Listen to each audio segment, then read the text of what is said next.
Hi, good morning. So today we're going to review how to change from standard form to factor form. In order to do that, I'm going to have certain things that I need to be aware of. So the first thing is I'm going to pay attention to my graph. Now, factor form in reality is nothing more than trying to figure out when my equation is going to cross the x-axis. So that means that I'm trying to figure out when is it going to cross right here. Okay, this is my x-axis. So once I figure that out, I can tell that based on this graph, it's going to cross right there and it's going to cross right there. Now that number, when it crosses on the left side, is at -1, and on the other side, it will be 1, 2, 3, 4, 5, 6. I basically say that these two numbers represent my roots, but they become the solutions for my factor form. Okay, so how do I do that? Well, let's start with the equation. I'm going to begin by putting a 1 in the front. And as I put a 1 in the front, let me fix that real quick. Okay. So I'm going to go ahead and put a 1 in the front. And I'm going to multiply the first number with the last number. So I always do this.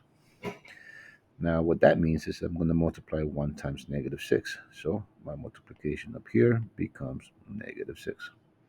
The middle term, which is a -5, stays on the bottom. Okay. Then I'm going to make space on the sides for my two solutions.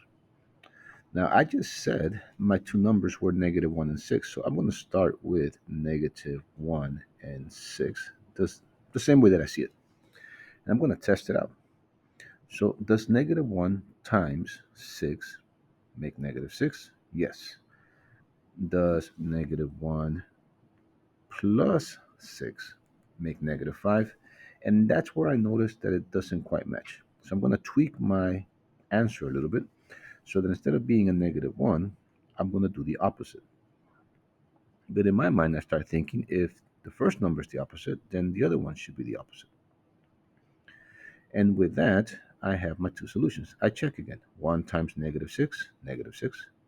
1 plus -6, -5. So both of those work. The next thing I notice is that I started my leading coefficient was a 1. So because of that, I'm going to put a 1 in the bottom. And so that is what I claim creates my solution for me. So at this point in time, this is going to create a solution that says 1x plus 1 and a solution that says 1x minus 6. This now is my new y equals.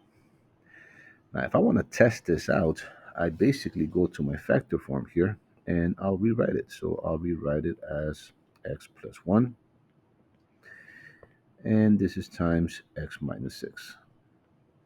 And just to confirm, I can now practice with my area model, and I can say that this is x plus 1, this is x minus 6, and I do my typical multiplication. So here it is. We have x squared, we have x, 1x, and we have -6x. -6 times 1 is -6. I am going to multiply these numbers, but now, I'm sorry, I'm going to add these numbers here in the center. And with that, I'm going to have my three parts. So I have x squared, -6 plus 1 happens to be -5x, and at the end, I have a -6.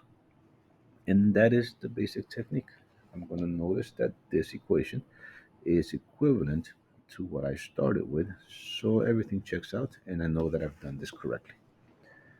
Okay, that is the gist of this particular lesson. Okay, hope you found that informative. Thank you.